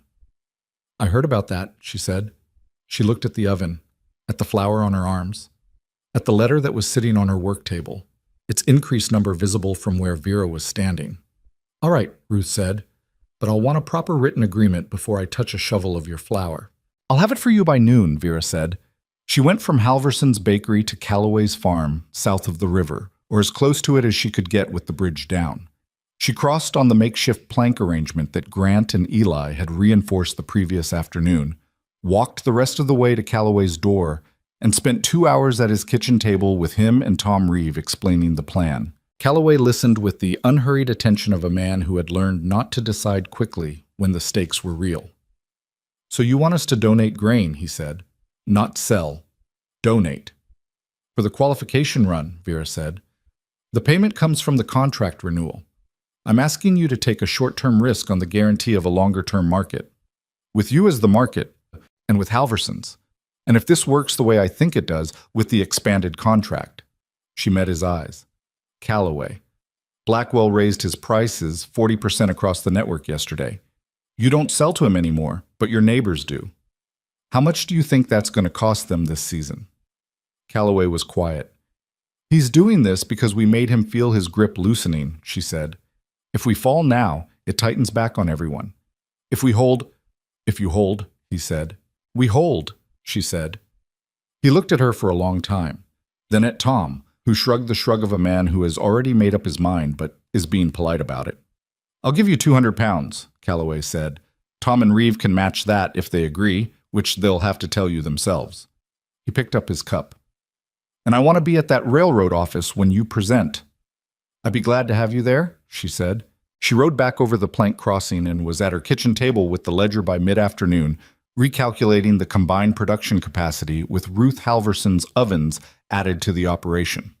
The number came back higher than the quota. Not by a lot, but higher. Grant came in while she was still at the table and looked over her shoulder at the numbers. He put his hands on her shoulders briefly, and she reached up and put one hand over his without looking away from the page. "The bridge planking," she said. "Eli and I can start tomorrow. Calloway's men will help from the south side." He paused. "It'll hold a loaded wagon. I'll make sure of it." "I know you will," she said. She kept her hand on his a moment longer. Then she picked up her pen and went back to the numbers because there were 3 weeks left, and there was still everything to do, and the ground did not wait for the people who worked it to stop and feel their feelings about it, but she felt them anyway. Quietly, without ceremony, at a kitchen table in the last of the afternoon light, with a ledger full of numbers that were beginning, just beginning, to look like something that might be enough. The bridge held. Grant and Eli finished the new planking on Wednesday afternoon, working from the north side while Calloway's men worked from the south. And when they met in the middle and the last board was nailed down, someone tested it by driving a loaded cart across at normal speed. The planking flexed but didn't give. Grant checked the joints on his knees, standing in the cold water up to his shins, and declared it sound. Vera heard about it secondhand because she was at Ruth Halverson's bakery when it happened, going over the combined production schedule for the final 2 weeks of the qualification period. She received the news from Eli, who rode in flushed with something between relief and pride, and she allowed herself 30 seconds of quiet gratitude before going back to the numbers. There were always more numbers. The final 2 weeks had a quality she would remember for a long time afterward. Not fondly exactly, but with the particular respect you develop for difficult things that don't break you. The production operation ran across 3 locations: the outdoor baking structure at the ranch, Ruth Halverson's bakery in town, and Marsh's mill south of the river, which had become a kind of staging point for the flour supply chain. Every morning, Vera was up before light. Every evening, she was still at the table when the lamp needed refilling. Ruth Halverson turned out to be an exceptional baker and a difficult collaborator, which was roughly what Vera had expected from their first conversation. She had strong opinions about proofing times, oven temperatures, and the correct ratio of salt to flour, and she expressed these opinions without particular concern for whether the timing was convenient. On the 3rd day of the combined operation, they had a disagreement about batch sizing that lasted 40 minutes and ended with both of them making a compromise that neither was entirely satisfied with. The bread that came out of that compromise was the best of the entire production run. Vera mentioned this to Ruth at the end of the day, and Ruth looked at the loaves and said, without warmth but without hostility either, "Good flour helps." Then she stacked the loaves with the efficient movements of a woman who had been doing this since she was young and went on to the next task. It was not a friendship exactly, but it was something that worked, which Vera had come to understand was often better. Grant drove the deliveries every Tuesday and Friday with Eli riding alongside for the heavier loads. Briggs received each delivery with his customary sparse attention, checked the counts, inspected the quality, and said nothing either positive or negative, which Vera had come to interpret as the highest praise he offered. On the third-to-last delivery before the deadline, he held a loaf longer than usual, turned it over in his hands, and said, "The quality's improved." "Different oven," Grant said. Briggs set the loaf down. "The men have been eating better this spring than any season I can remember." He said it to the wagon rather than to Grant directly, which was his way. That matters for work output. The company doesn't measure it that way, but it matters. Grant drove home and told Vera, and she wrote it in the ledger, not as a number, just as a note. "Briggs, quality matters. Men work better." She kept things like that because sometimes the things that weren't numbers were the ones that turned out to matter most. The last week before the deadline was when the final disaster arrived.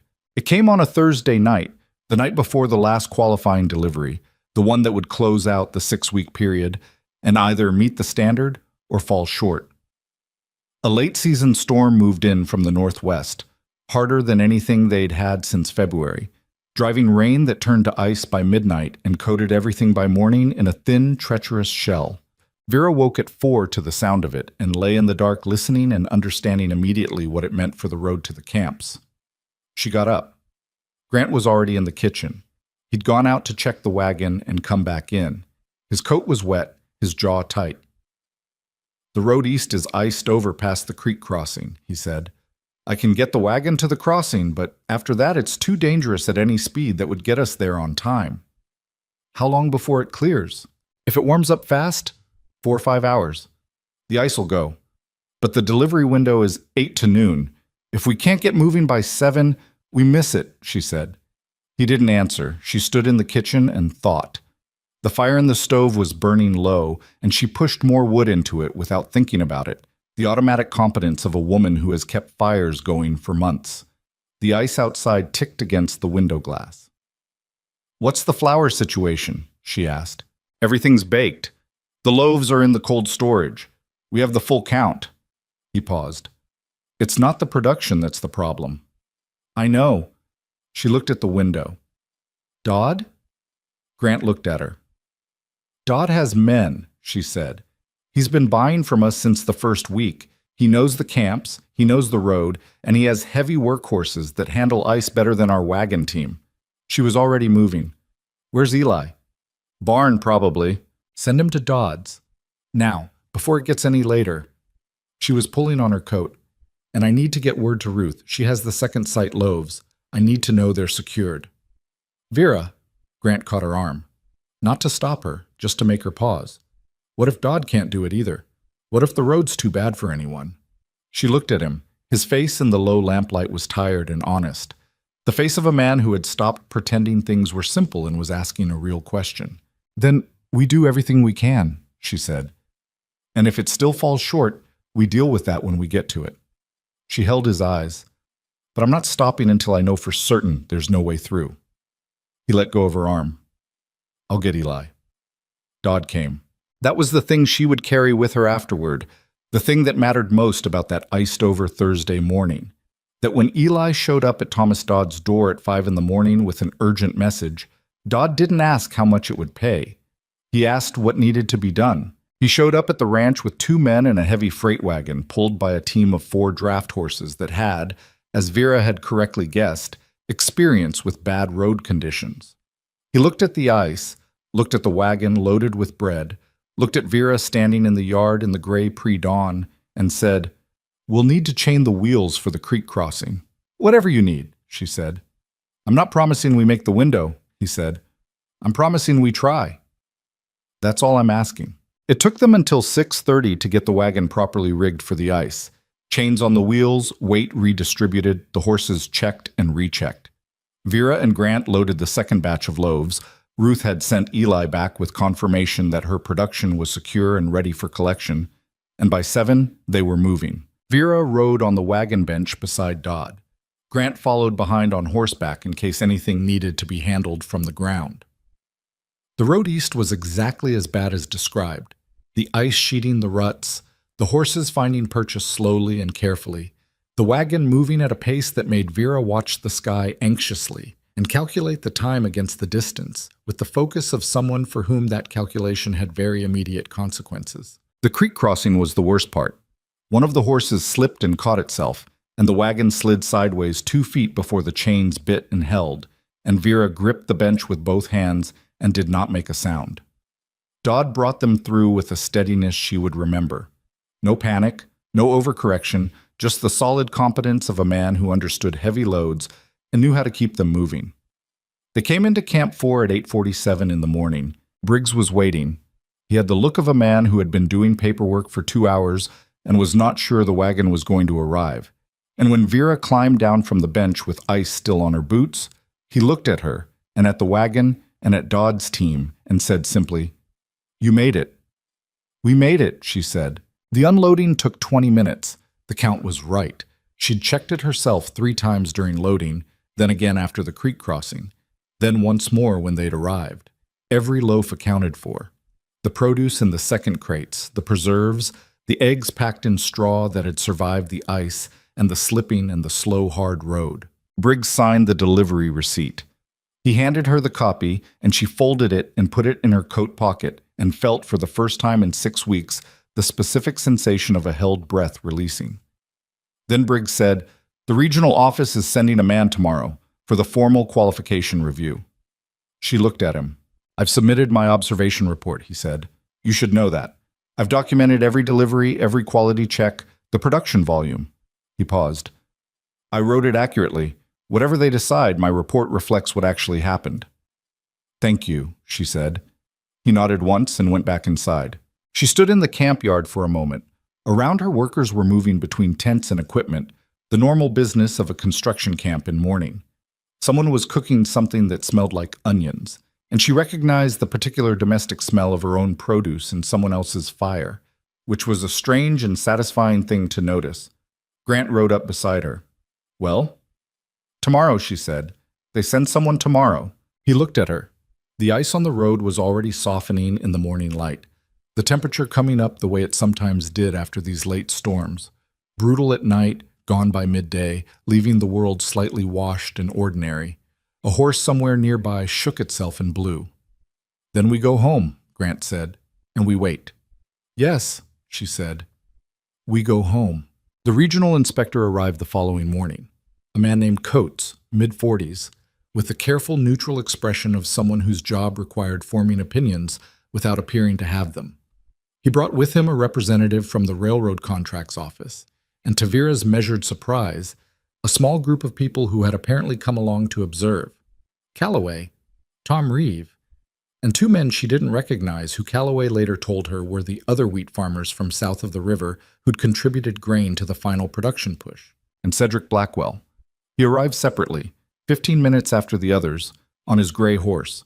He was dressed well, as always, and he dismounted with the ease of a man who expected to occupy whatever space he entered. He exchanged a brief word with the contract's representative that Vera couldn't hear and then took a position slightly apart from the group, watching. She had known he would come. She'd thought about it during the slow hours of the previous night, working through how she felt about it, and what she'd concluded was this. His presence was not a threat. His presence was, in fact, the best possible thing, because if the numbers were what she believed them to be, then everything he'd done over the past 6 weeks was going to be visible to everyone in this yard in the same moment. Coates sat up at a table in the camp supply building and began reviewing the documentation. Vera presented the production records, the delivery receipts, the signed acknowledgments from Briggs going back to the beginning of the qualification period. She spoke clearly and without performance, just the numbers, the timeline, the method. Ruth Halverson had sent a written statement detailing her bakery's contribution to the combined production operation. Owen Marsh had sent his milling records. Calloway had brought his grain donation receipts in person. It took 2 hours. Coates went through everything twice. He asked questions, specific, technical questions about production capacity, delivery consistency, supply chain reliability, and Vera answered them directly. She didn't oversell. She didn't soften the parts that had been difficult. When he asked about the storm delay on the final delivery, she described exactly what had happened: the ice, the late wagon, Dodd's assistance, the arrival time of 8:47. "Still within the window," Coates said. Yes. He noted it. When he got to the final count, the total production across the 6-week period, he looked at the number for a moment without speaking. Then he looked at Vera. This is over the quota, he said. Yes, she said, by approximately 40%. She'd known the number. She'd added it up 12 times in the past 2 days because 12 times felt like enough to be certain. Correct. Coates set down his pen. He looked at the documentation spread across the table, the weeks of delivery receipts, the quality reports from Briggs, the production logs, the supplier records. Then he looked at Vera with the expression of a man whose neutrality was working harder than usual. Mrs. Mercer, he said, in 3 years reviewing supply operations along this corridor, I haven't seen a qualification period that cleared the standard by this margin under these conditions. He picked up the final delivery receipt, the one from yesterday morning, the ice road, the 47 minutes to spare. This is thorough documentation. Thank you, she said. He signed the renewal paperwork then and there. Not after deliberation, not pending further review, then and there, with a pen that scratched across the paper in the quiet room, and the sound of it was, to Vera, one of the better sounds she'd heard in a long time. She walked out of the supply building into the morning light. The small group in the yard had been waiting. Grant was there, and Calloway, and Tom Reeve, and Dodd, who had come with the original delivery team, and Mabel Quinn, who had driven out from town because Mabel Quinn went where the important things were happening. Ruth Halverson had sent her son in her place, a young man of about 20 with his mother's direct eyes. Blackwell was still there too. He was standing slightly apart, and he was watching Vera's face as she came out the door, reading it the way a careful man reads outcomes he hasn't fully controlled. She looked at him. She didn't gloat. It wasn't in her nature, and it wouldn't have been useful. She simply held his gaze for a moment, long enough for both of them to understand what the moment meant, and then she looked away and went to the people who had made it possible. It's done, she said. No one cheered. That wasn't the group for it. Calloway nodded with the deep, quiet satisfaction of a man whose 2 years of patience had just been validated. Dodd made a sound low in his throat that served as his version of celebration. Mabel put her hand briefly on Vera's arm and squeezed it. Grant didn't say anything. He didn't need to. He just stood close enough that she could feel the solid, certain fact of him next to her, and that was its own kind of statement. Blackwell left before the formal meeting concluded. He rode east on his gray horse at a pace that wasn't hurried. He was too careful a man to show hurry, and he didn't look back. Vera watched him go and thought about what this meant for him. Not ruin, probably. Men like Blackwell had enough diversification that a single lost contract wouldn't break them. But the farmers south of the river had seen today what a different arrangement looked like. The contracts office had seen documentation of a supply operation that functioned without him. Briggs had a 3-year record showing his men ate better when they had variety.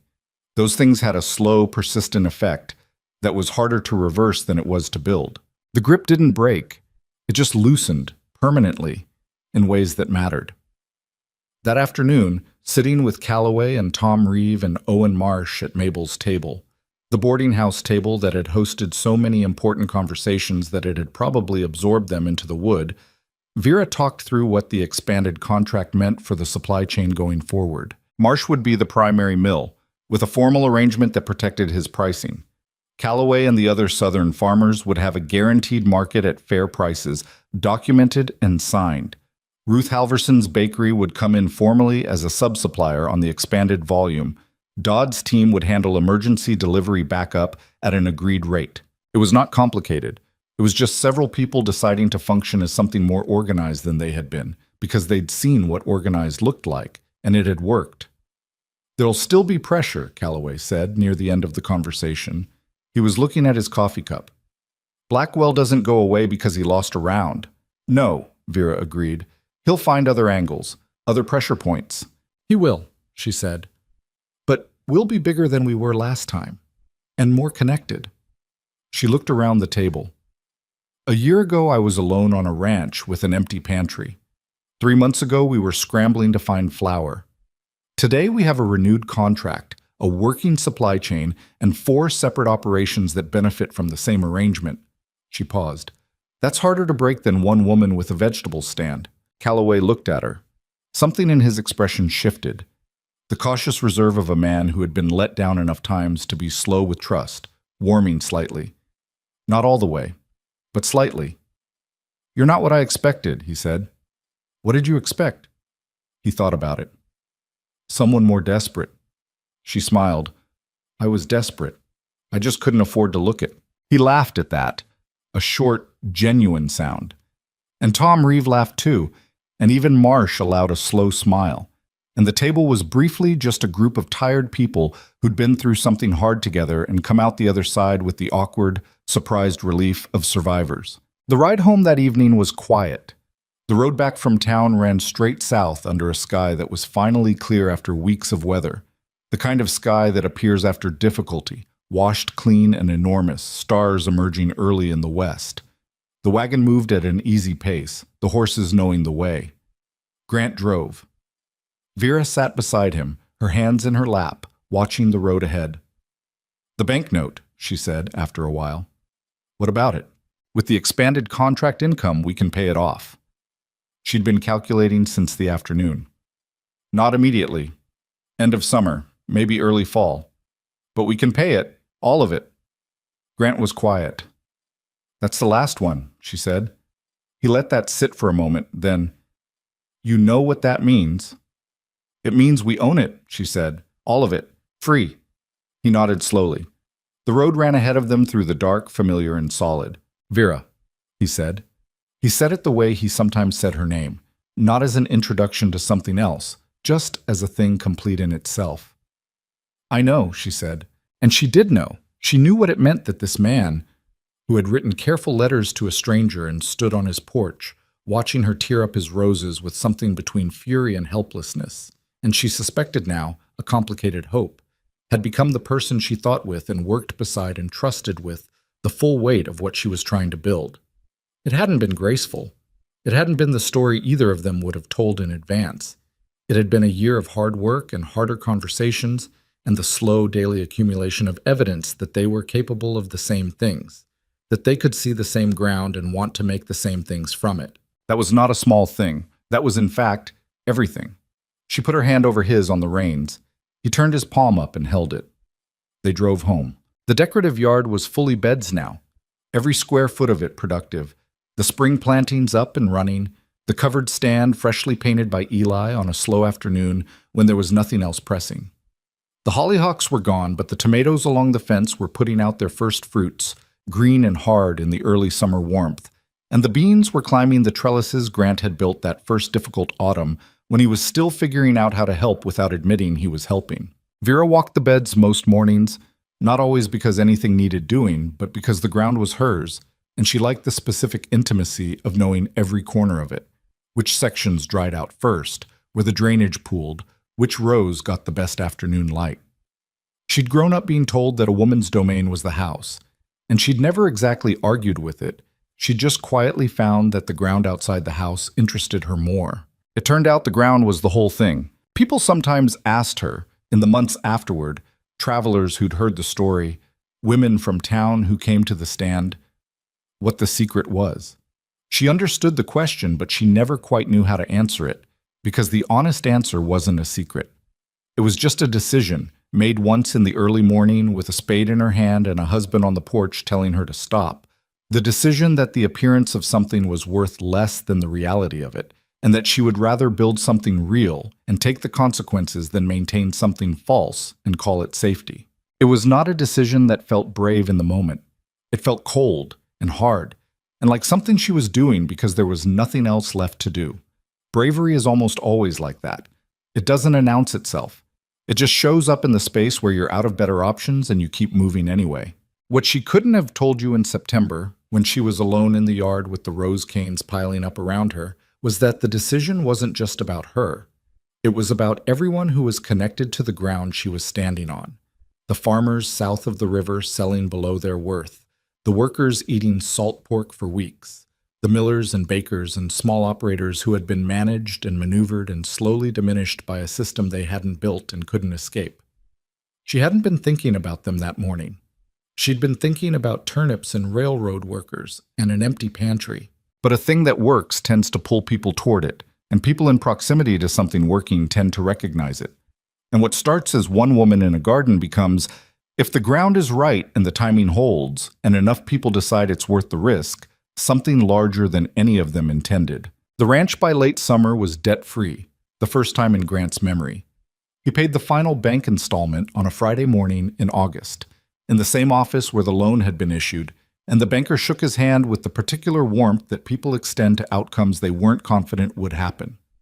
Grant thanked him and walked out into the August street and stood there for a moment in the heat and the ordinary town noise, feeling the specific and not quite real sensation of a weight he'd been carrying so long, he'd stopped noticing it finally being gone. He told Vera about it that evening. Not the money part. She'd tracked every payment in the ledger. She already knew the numbers. The other part, the standing in the street. Like something you'd forgotten was there, she said. Yes.